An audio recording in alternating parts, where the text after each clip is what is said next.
ولا تحسبن الذين يفرحون بما اتوا، اور نہ سمجھے وہ لوگ کہ جو اگر کچھ دے دیتے ہیں، کچھ نیکی کر لیتے ہیں، جو کچھ کیا ہے تو اس پر فرح بہت یعنی اینٹ رہے ہیں، اینڈ رہے ہیں، اکڑ رہے ہیں ہم نے یہ کچھ کر دیا ہے۔ وَيُحِبُّونَ أَن يُحْمَدُوا بِمَا لَمْ يَفْعَلُوا، اور اس سے بھی اگلا درجہ ان لوگوں کا ہوتا ہے جو چاہتے ہیں کہ ان کی تعریف کی جائے ایسے کاموں پر جو انہوں نے کیے ہی نہیں ہیں۔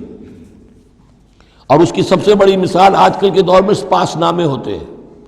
فلاں صاحب آئے سپاس نامہ پیش کیا جا رہا ہے، جو ان کے کہیں 7 پشتوں میں بھی کوئی کام ان سے نہ ہوا ہو وہ بھی ان کے کھاتے میں ڈال کر، یہ جو چاپلوسی ہوتی ہے تو وہ پسند کرتے ہیں اس کو۔ وَيُحِبُّونَ أَن يُحْمَدُوا بِمَا لَمْ يَفْعَلُوا، جو کچھ کیا ہی نہیں اس پر بھی ان کی تعریف کی جائے، اگر کچھ کر لیا تو کہنے کیا، اس کا تو ڈھنڈورا پیٹیں گے، اس کو تو شائع کریں گے، اس کا جو بھی ہوگا ڈنکے کی چوٹ بیان کریں گے، اس سے بھی آگے بڑھ کر جو کیا نہیں اس پر تعریف چاہتے ہیں۔ فَلَا تَحْسَبَنَّهُمْ بِمَفَازَةٍ مِّنَ الْعَذَابِ، تو مت سمجھنا ان کے بارے میں کہ وہ عذاب سے بچ جائیں گے، وَلَهُمْ عَذَابٌ أَلِيمٌ، اور ان کے لیے دردناک عذاب ہے۔ وَلِلَّهِ مُلْكُ السَّمَاوَاتِ وَالْأَرْضِ، اللہ ہی کے لیے ہے آسمانوں اور زمین کی بادشاہی، وَاللَّهُ عَلَىٰ كُلِّ شَيْءٍ قدیر، اور اللہ ہر چیز پر قادر ہے۔